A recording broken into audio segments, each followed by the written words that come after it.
Hello and welcome to Soul Sensations here on Soul Radio USA. Today, I am chatting with Motown and R&B singer Defrantz Forrest. Hello, Defrantz.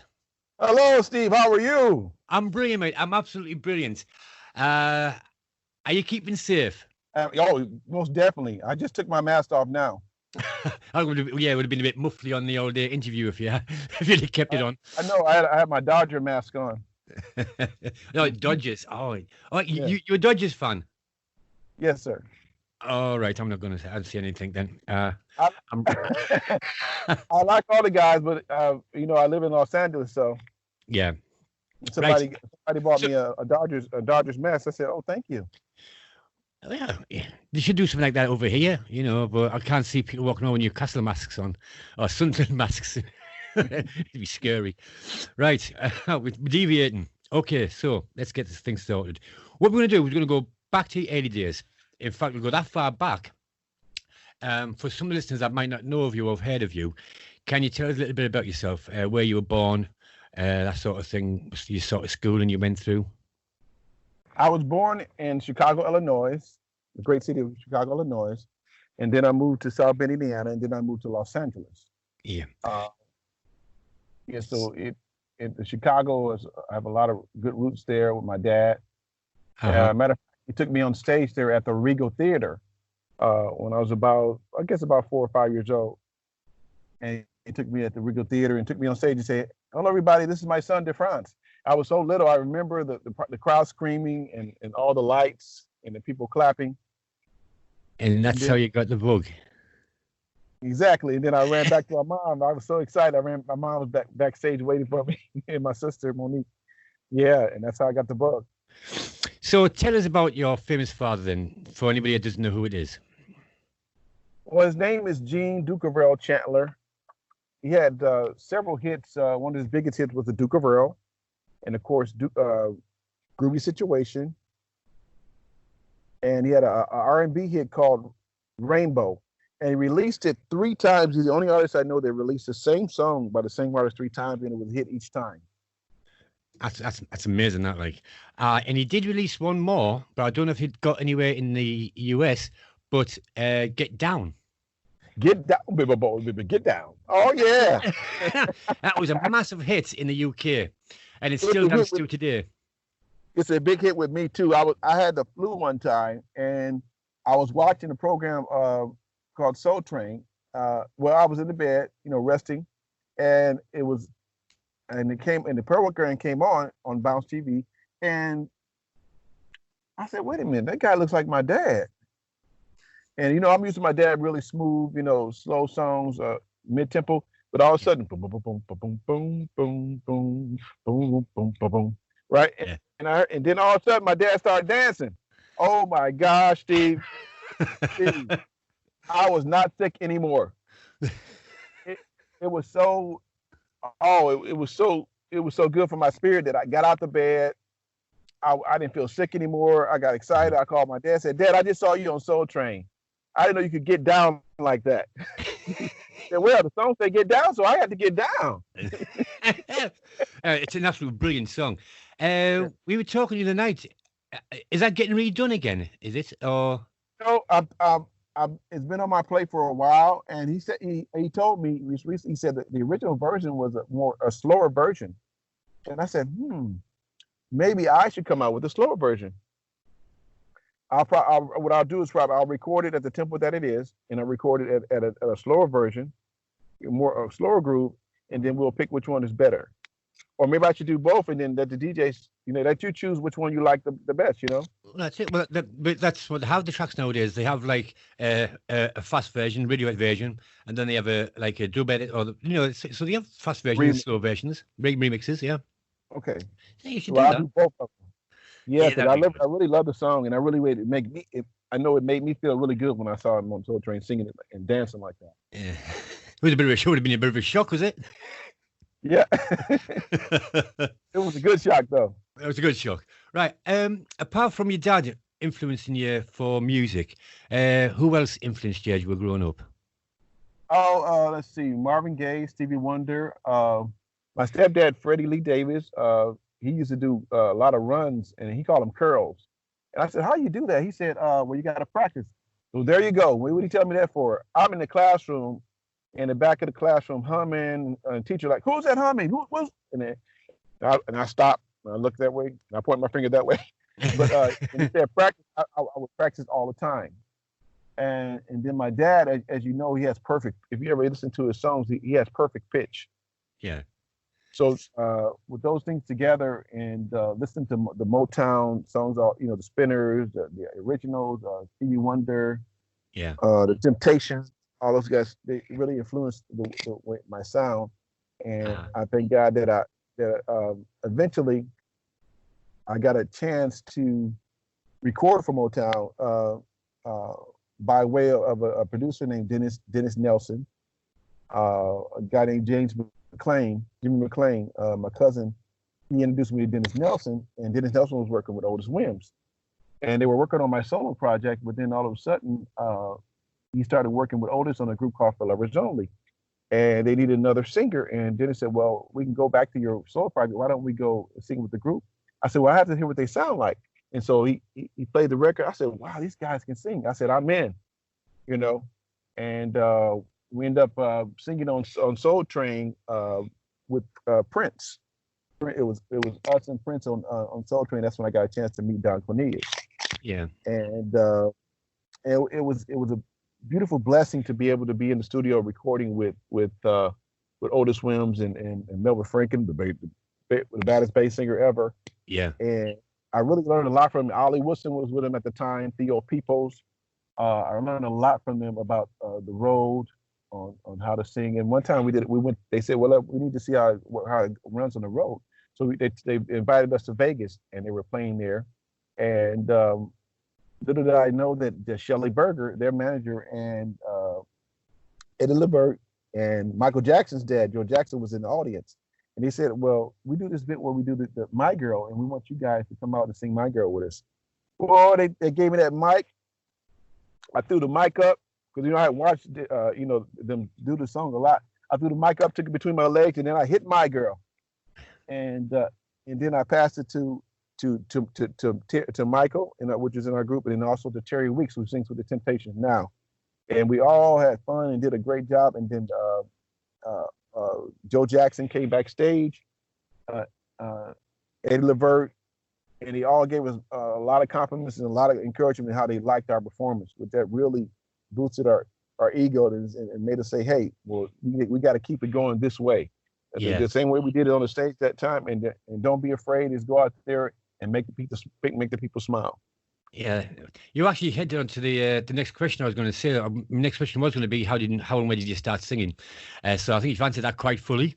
But to get praise like that from such as Eddie LeVert, it must have been phenomenal. It was because that guy can sing. Right. He can sing the phone book. And I knew, and Mr. Jackson, he raised it, and Michael and Jermaine and the Jackson, all those, and Janet and all those guys, so that really felt good to hear that from him. And then I grew up, listening to the Shy Lights when I was younger, and now God blessed me to be able to be on tour with them with the originals, Yeah. And, I'm going to be asking you about them a little bit later. Shy Lights, the Manhattans. Oh my God, Gerald is a great guy. Their whole group. Matter of fact, Ron Tyson's brother sings with David. He sings with the Manhattans. So it's like a big family. And so I went for Lovers Only, and then I sing with Sly Slick and Wicked, the Cleveland-based Sly Slick and Wicked for a little while, and then I went. Which, by the way, I was inducted in the R&B Hall of Fame with them. And which is I never knew that. Yeah, honorary Hall of Fame with them, because I was a member of Sly Slick and Wicked for a little while. And John Wilson, he's the one that started that group, the Cleveland-based. They have two. They have one in Los Angeles-based one. Both are good, and the Cleveland-based one. And so I got the honor to have that given to me. And then I went from there to the originals. Yeah. When I rented, I seen Shelley Berger when I went to go see the Temps in the Tops at the theater here in Los Angeles.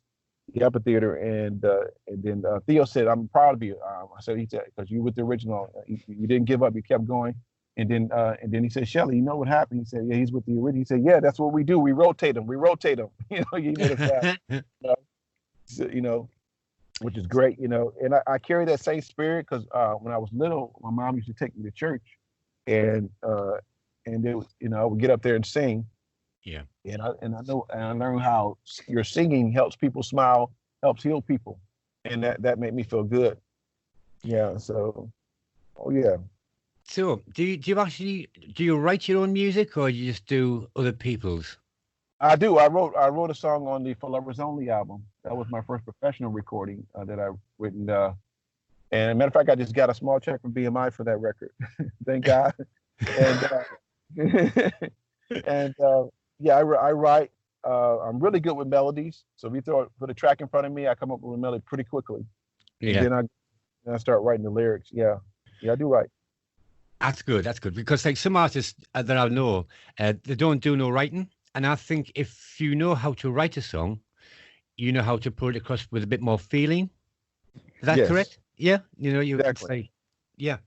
Well, exactly. I play the drums too. I was a church drummer for like maybe 5 years. I never knew that. How many years have I known you now? And I've just found out you play the drums. That's it. Oh man, we need to go for more drinks. And I know, and that one kept me out of trouble because when you're a church drummer, you got to be there all day Sunday. Yeah. You got rehearsal during that week, and you may go to like a Bible study and play. So at least 2 to 3 days out of the week, you're focused on that, and you got your homework and you got your other things you have to do your duties at home. Yeah, but that kind of grounded me. The one thing I like about America, especially when you go to church. Because I think we would have our church would be more fuller if they had people who sang, played instruments, instead of having just I might get told off for saying this, because I went to a church. I was across there a couple of years ago, and I went to Charlot's pastor, the one on going up the street, and I sat there, and all of a sudden it was beautiful to be there. They're all singing, we're playing bass guitars, we're playing electric guitars, the drums, and they're all singing and dancing. I'm like going, "Oh, this is what I like. This is good." You know what I mean? It's like but when you go to one of our churches here, it's like all more solemn and everything else, and I think we should have a bit of a gospel influence in this country. I think that'll be great. In the Bible, it says, "Make a joyful noise unto the Lord." So yeah, you should get a chance to do that. It's a time to listen to the pastor, and he gives the words from the book of the book to feed the soul, But then there's a time where you might want to dance. Something happened where you're excited about it. A miracle happened. Something happened. You were healed or anything like you want to dance about it. You want to clap about it. You want to tell somebody. Yeah. So I believe in that. Yeah, I think it's absolutely brilliant. Well, I tell you what we're going to do, Defrantz. We're going to take a small break, and we're going to play some music from artists that have influenced you, and also some of your music as well. And I'll be back with you in around about 10 or 15 minutes' time. How does that sound? Sounds fantastic. Cheers, mate. Hello, and welcome back to part 2 of this exclusive interview with Motown and R&B singer Defrantz Forrest. Welcome back, Defrantz. How are you doing? I'm doing great. Right. This part, we're going to talk about what's happening now and what the future holds for yourself. So, but hang on a bit. I tell you what, one question for you. Have you ever sang solo, or have you always been part of a group? I've been solo, but a lot of the records we didn't put out yet. And that's what we're getting ready to do now. Uh-huh. And I'm still part of the originals, but we all do our side projects. Yeah. And because we have, we think our God gave us the gift to make people smile. Yeah. And sometimes you have something inside you that needs to get out to people to make them smile, to heal their hearts and mind, and so you have to release it. Yeah. So we'll talk about the group. Yeah, we'll talk about something that's close to my heart now, because I love the originals. Their music that they brought out is absolutely brilliant. One Less Bell to Answer and all them. So tell me about the new originals? The new originals, hallelujah. There are, is Jim Gilstrap, Yeah, Terry Dixon, which is Tank Dixon, the OG, the original member of the group, the last remaining member from the originals, Hank Dixon, and myself, Defrantz Forrest. It used to be Dylan Gorman, which is Freddie Gorman's son. yeah, He decided that he was doing some producing, so we decided, to go with Jim Gilstrap, yeah, and which is a great addition to the group. Jim's he's very known in the business.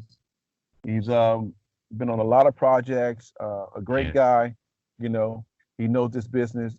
He's very sharp, yeah. and when we go out, it's a good addition. And because I met the originals when my dad was in concert at the Dolby Theater in Los Angeles. Because Freddie's son, Freddie was there. The originals was on the same show with my dad, and one of the original members, Freddie, he said, "Go meet Gene Chandler's son. He's down the hallway in the dressing room." And that's when we met. And then I said, "I sing." He said, "Oh, well, I play." He said, so we got on the piano and I sang. He said, "Man, you can really sing." I said, "Thank you." I said, "You can play too, man." And not knowing one day I would be singing in his dad's group. Yeah. So when the opportunity came about, because when Walter wasn't feeling well, they said, "We need somebody to replace Walter." And so and he came to see me, and I said, "Sure, I'll be happy to do it." And then next thing you know, when I found out about that, we did our first tour. It was great. GQ and the Floaters and the Shy Lights, Evan Champagne King, Heat Wave, all these groups.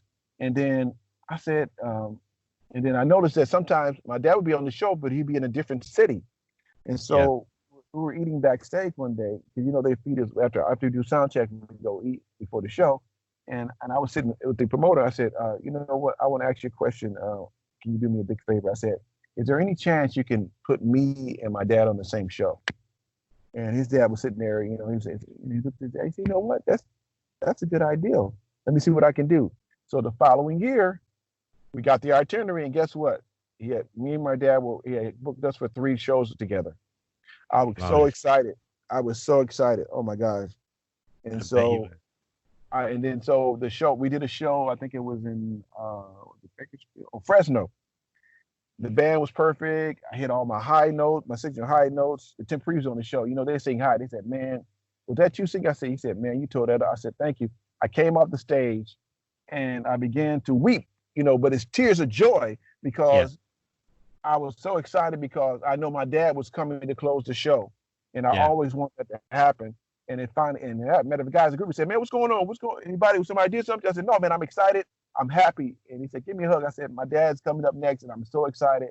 And I went backstage, and I thanked the promoter so much for that, And I think my dad was in the wings watching us, Yeah. And I saw him over there, and I was like, I really hit the high note then, Steve. I saw him watching, Pressure's on.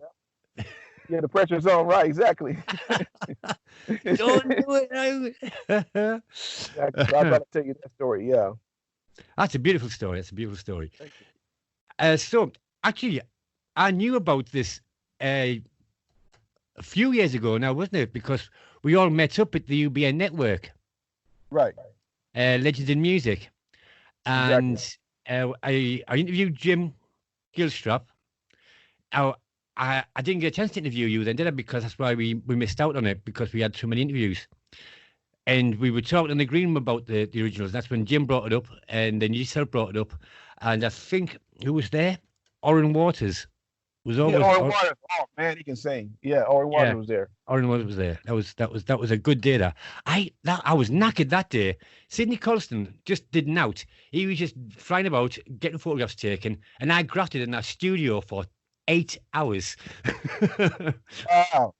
I remember we took that great shot, that picture with Edna Wright, and oh my God, that was for the track. I forget the name of it now. That was for because that's the first time. My brother, Not Heavy or something. It's Not Heavy or something. I think so, but but what it was, and I still sit to this day. That afternoon in that studio, we had more soul artists in one place, and I'm going to say this, like, it's not in the power as we are the world, right? But the amount of artists in one place at one time, we had how many? We had Yeah. about 20 odd artists there. Oh my God, formerly it was the Supremes. They were there. Oh man. There's Melody Perry, Edna Wright, Fatima. Oh God. Anyway, the list on, but it was a massive lineup that day. We'll have to do it again.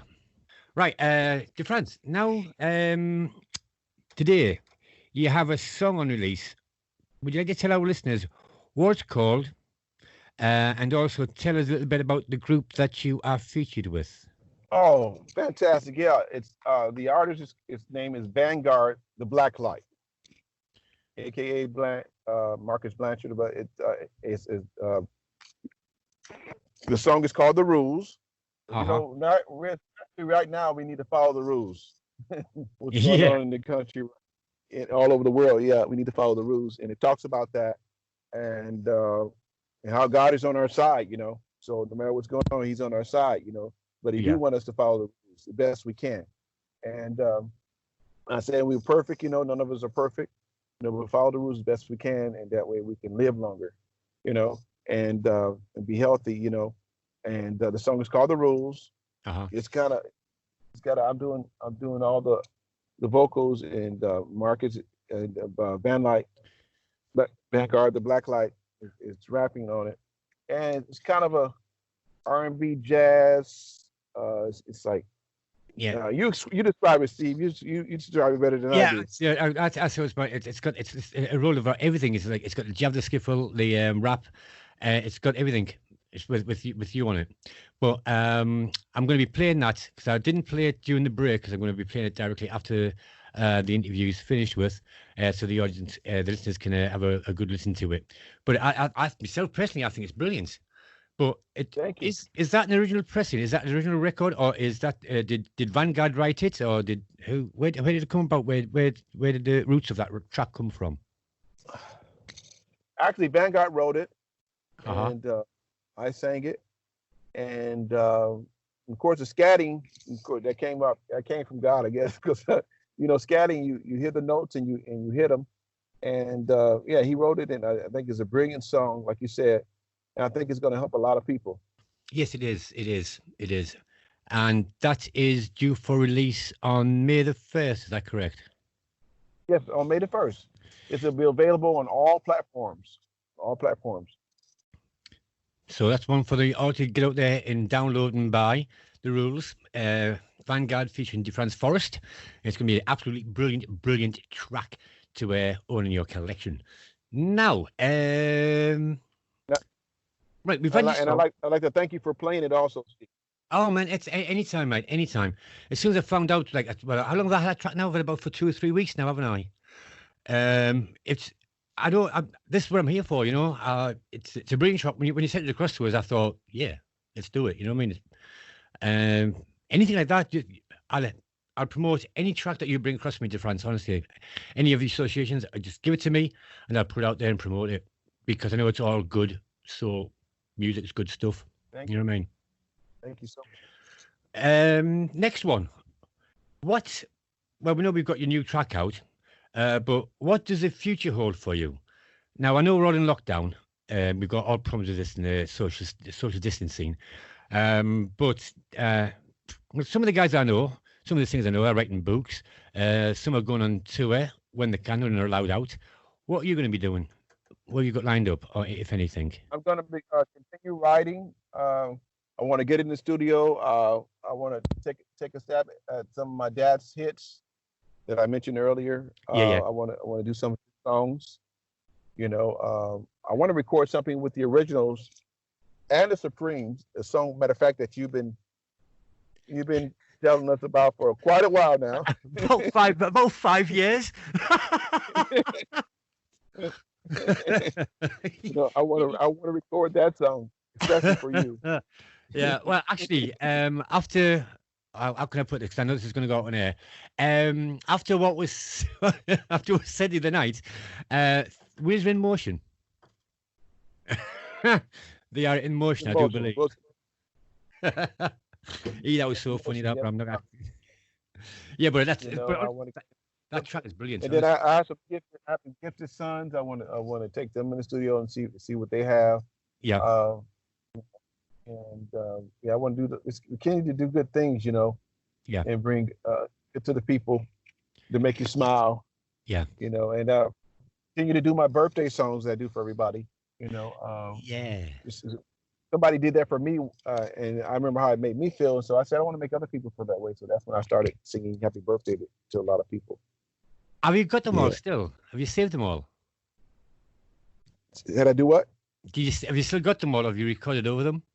Yes, I do. And sometimes I don't have to make a new one for the person because I already made that one with their name in it. So it's a personalized song. So I Do you can know resend that song. Do you know what you should do? I think you should do, right? If you bring out a solo album of yourself, all right, or with a band and everything else, you should have a session on the CD or on the download, all right, of the special birthday dedications and put all them in. Oh wow. You're right. Because I remember That's a the one good you idea. did. I remember the one you did for me, and I think there were was it when you remember your family making you laugh or something because you were halfway through it and they were making you giggle or something. You had your T-shirt on. Right, exactly. You're trying to be serious. Because sometimes I said, wait a minute, that's somebody's birthday. Oh my God. And I'm sitting there in my T-shirt. I said, well, we got to do it. 12 o'clock is coming. I got to do it now. And I just do it. And I forget about what I have on or whatever. And then just put it out there. And the person is so excited. It makes them feel so good. It makes me feel good. Yeah, I know when we did a conversation with her yesterday on Skype, you were in your dressing gown. The robe. The robe. And he goes, why have you got your cameras out? Because I am unshaven. I do not go camera. I know a lot of people get lax nowadays because they staying home so much. And they wash their hands, but they forget to wash their, you know what? But I'm gonna say that, you know, on the air. I did hands, fingernails. Oh sugar, I forgot about my face. Hey, oh man. Right. Right. Just a couple of quick ones. Right, yeah, here's one for you. Do you have any social media platforms where our listeners can get in touch with you? Instagram, Defrantz Forrest, DEFRANTZ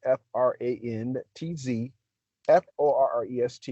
Facebook, the same thing, Defrantz Forrest, DEFRANTZ. I'm fortunate that my mom and dad they gave me a name that nobody else in the world has. When you put them two together, Forrest. So if you Google that, immediately things come up and you can find me pretty quickly.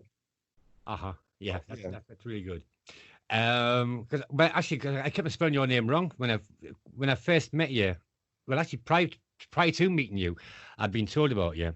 Now I'm going back about 5 or 6 years ago now, and it's like Defrantz. What Defrantz? What's that? It's like Forrest. Like, okay, yeah, and I'm typing it in, and I'm spelling it wrong. And I can't find nothing going. And then when I meet you, and then we got, but I said, oh yeah, that's Defrantz Forrest. And the spelling, it's all in the spelling. That's where it is. But it is a unique name.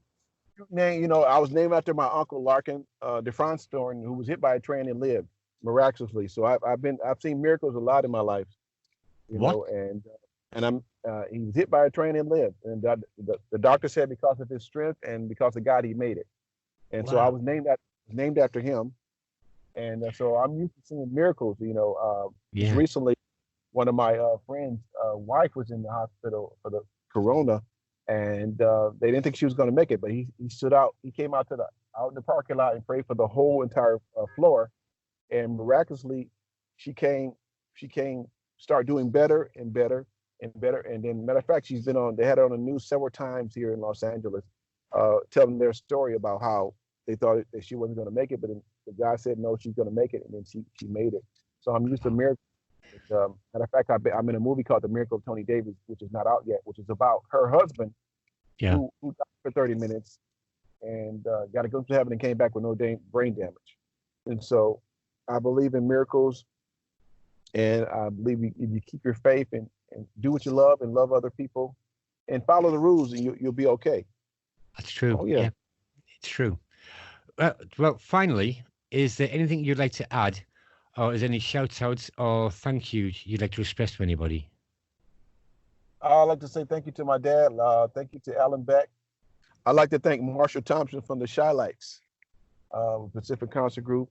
He's the guy that put me and my dad on the same show, him and his family, and his team. Thank you to Vanguard for asking me to sing on this record. You know, I'd like to thank Sydney Colston and the team, for this interview, for Soul Radio USA. And of course, I'd like to thank you, Steve. You're one of the greatest DJs I know, with a great heart and a great voice, by the way. Thank you. Flattery gets you everywhere with me, mate, I tell you. Defrantz, mate. I want to thank God. Yes. Brothers and sisters and all the fans that support our music, and we really appreciate it. You go out and buy our product, which helps us be able to make a living and be able to give you more product to make you smile. Oh yeah.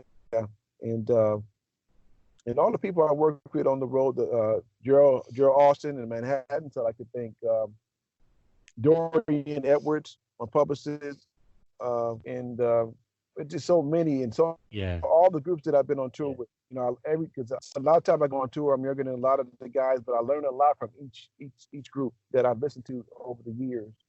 And all the guys, the Motown artists, Johnny Gill, Ralph Tresvant, New Edition, Bobby Brown, all those guys. You learn a lot. John from Troop, the City of Refuge Choir, Spirit of David. I like to thank all those guys, which would help me feed my soul and feed the other people when we go to church and we sing. We give God thanks. And my family, I just want everybody to stay safe. Yes, and follow the rules so we can see you again. And because this is, it's not going to last forever. So, and then when they started to ease the restrictions, remember, to follow the rules so you can live. Yeah. Right, Defrantz, honestly, mate, it's been absolutely brilliant chatting with you. It's been also, I wanted to thank the Gordy family. Sherry Gordy, Robert Gordy, Mr. Gordy. Oh yeah, I'd like to thank all of them. And Carla Bristol Gordy, her mom Iris. I thank them all. And Mr. Gordy really, he did something when he started Motown. Let's start a platform for people to know, the Marvin Gayes and the Spinners, all these guys, and Stevie Wonder and Smokey Robinson, all these acts. It's so many. We don't have time to name them all, but I'm just grateful that I had a chance to listen to those when I was coming up. It makes me who I am, and I always tell my dad to keep duking because he can still sing in the same keys. He can dance, and so I'm looking at me. I said I better get myself together because my dad, he'll be 80 this year, but he still can do all those things, which is a great example. And we should be fathers to your children, mothers be mothers to your children. Do you know what we should do? I think we should have another interview sometime. Okay. Me, you, and your dad. Now, wouldn't that be awesome? Oh yeah, that'd be great. And then your dad would be able to tell me all about your imperfections when you were a young'un. Yes. Oh yeah, he'll tell you in a minute. That's flat. That's flat. And then he'll say like 2 words. That's flat. And so okay, I got it there. Okay, I got it. Defrantz, man, it's been brilliant. Thank you so much for joining us. It's been great. Welcome. You're welcome. Thank you for having me. Have a wonderful day. Stay safe. And I'll see you soon. Yeah, God bless you, Defrantz. Bye-bye now. God bless you too. Bye-bye. Bye.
Bye.